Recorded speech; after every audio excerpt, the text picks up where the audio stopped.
Morning student. आज हम BEd first year में सब्जेक्ट है हमारा पेडागोजी ऑफ ज्योग्राफी, जिसके अंतर्गत आज हम देखेंगे हर्बर्ट स्पार्गम। ये हमारा पार्ट 3 है, जिसके अंतर्गत हमने पूर्व कक्षा में हमने हर्बर्ट पाठ योजना के अंतर्गत हमने प्रस्तावना और प्रस्तुतिकरण देखा था।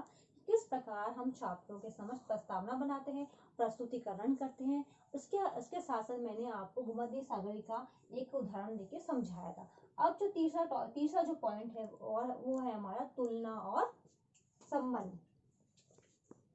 ये इसका तीसरा पॉइंट है, तुलना और संबंध। कि हम किस प्रकार तुलना और संबंध करेंगे। इसके अंतर्गत हम देखते हैं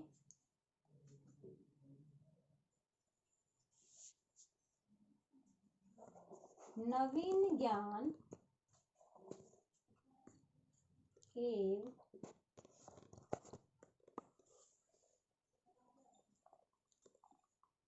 पूर्व ज्ञान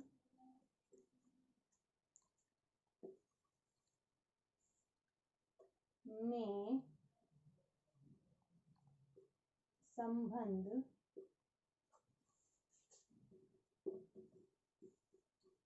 स्थापित किया जाता है। अब हम इसके अंतर्गत देखते हैं तो हम किस प्रकार छात्रों को तुलना और संबंध करवाएंगे, जिसके अंतर्गत हम देखते हैं कि नवीन ज्ञान एक पूर्व ज्ञान से संबंध स्थापित किया जाता है। जब एक शिक्षक द्वारा पाठ योजना का निर्माण किया जाता है तो शिक्षक नवीन जो नया ज्ञान है उसको पूर्व ज्ञान से संबंध स्थापित करते हुए छात्रों से क्वेश्चंस करता है। तो अध्यापक कहता है और अधिक जानकारी देते हुए बताता है कि अगर वो कोई टॉपिक पढ़ा रहा है तो उसके अंदर हम क्या तुलना कर सकते हैं, क्या संबंध स्थापित कर सकते हैं। तो एक अध्यापक द्वारा छात्र को यह समझाया जाता है, जिसके अंतर्गत अगर हम देखें तो छात्रों को हम नवीन ज्ञान की ओर जोड़ते हैं। पूर्व ज्ञान छात्रों को ऑलरेडी पता होता है, तो हम पहले का जो ज्ञान होता है और जो हम ज्ञान नया दे रहे हैं उन दोनों के मध्य हम तुलना करना, संबंध करना छात्रों को बताते हैं। इसके अंदर हम देखते हैं तो जब छात्रों को ये ज्ञान की प्राप्ति होती है तो छात्र प्रत्येक टॉपिक के अंतर्गत तुलना और संबंध करना उनको आ जाता है, किसी प्रकार की परेशानी नहीं होती है। तो ये था तुलना और संबंध। अब जो नेक्स्ट पॉइंट है वह है सामान्यकरण।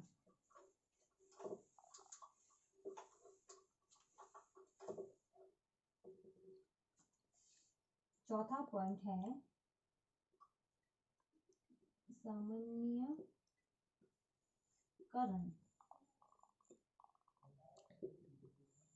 सामान्यकरण। अब हम देखते हैं कि सामान्यकरण के अंतर्गत क्या किया जाता है।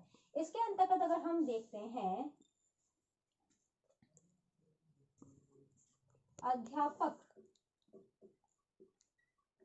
अध्यापक द्वारा यह पता लगाया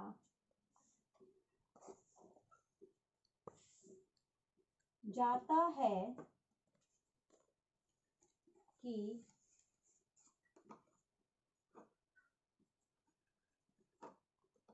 उसके द्वारा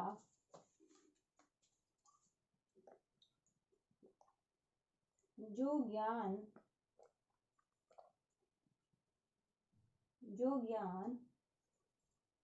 छात्रों को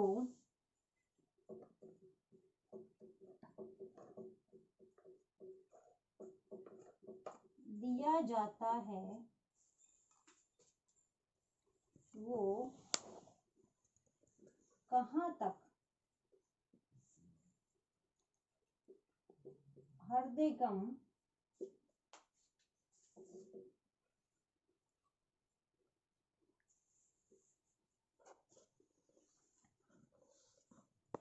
कर पाए।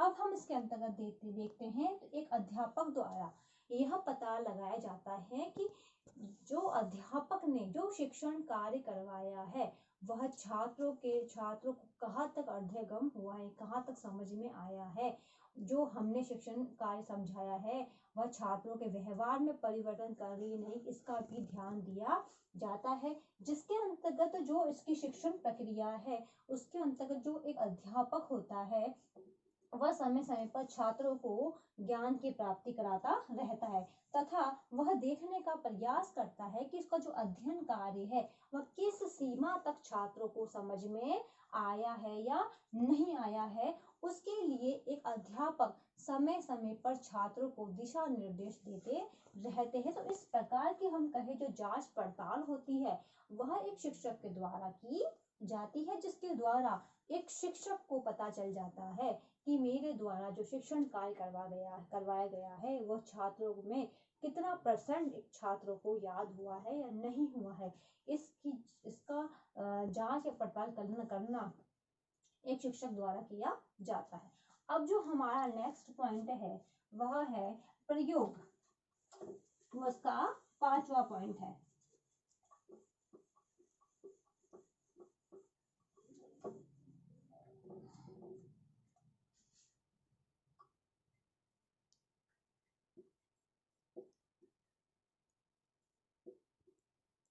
प्रयोग।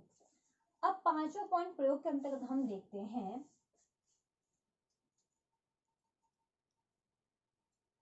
अध्यापक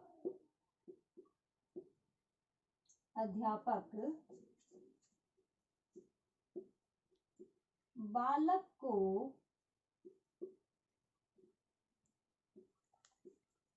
अभ्यास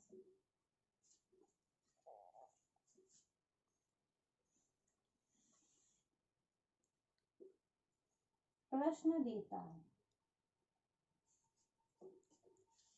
जिसे छात्र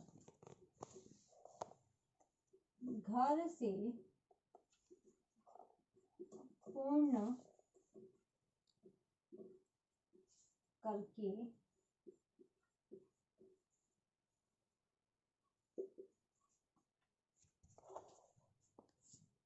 लाते हैं।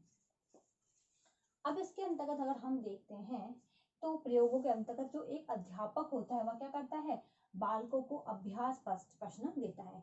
क्योंकि जब शिक्षक द्वारा शिक्षण कार्य करवाया जाता है तो एक शिक्षक का दायित्व होता है कि वह छात्रों को अभ्यास कार्य दे या अभ्यास प्रश्न दे, जिससे जो छात्र होते हैं वे घर से ही उस गृह कार्य को करके लाते हैं।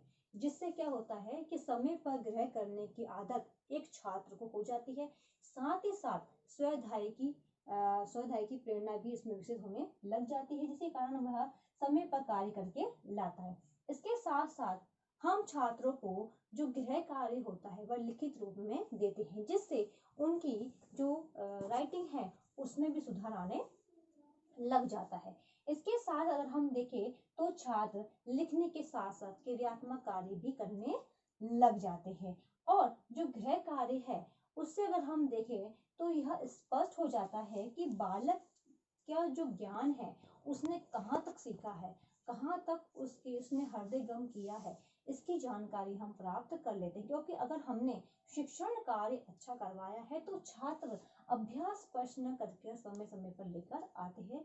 अगर हमारा शिक्षण कार्य प्रभावी नहीं है तो छात्र अभ्यास प्रश्न है वह कर समय पर नहीं लाते, क्योंकि अगर उन्हें कुछ चीज याद होगी या समझ में आएगी तभी एक छात्र उस चीज को कर लाते हैं।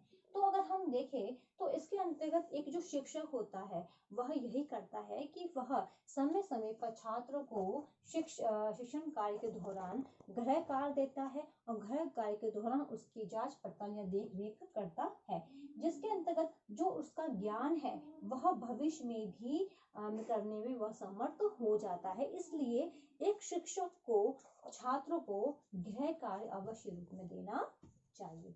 तो ये था हर्बट उपागम। अब इससे संबंधित आज का आपका होमवर्क है, कल हम हर्बट के आधार पर पाठ योजना की जो रूपरेखा है उसके बारे में अध्ययन करेंगे कि हर्बर्ट ने पाठ योजना की रूपरेखा किस प्रकार बताई है, किस प्रकार हमें बनानी चाहिए, उसके बारे में अध्ययन करेंगे। तो आज अब आप होमवर्क लिखो।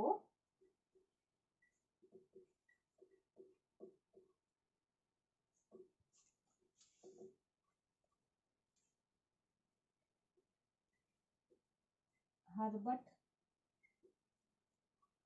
उपागम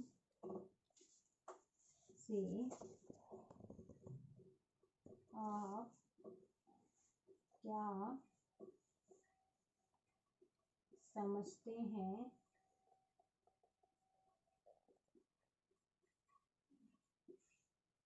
बताइए।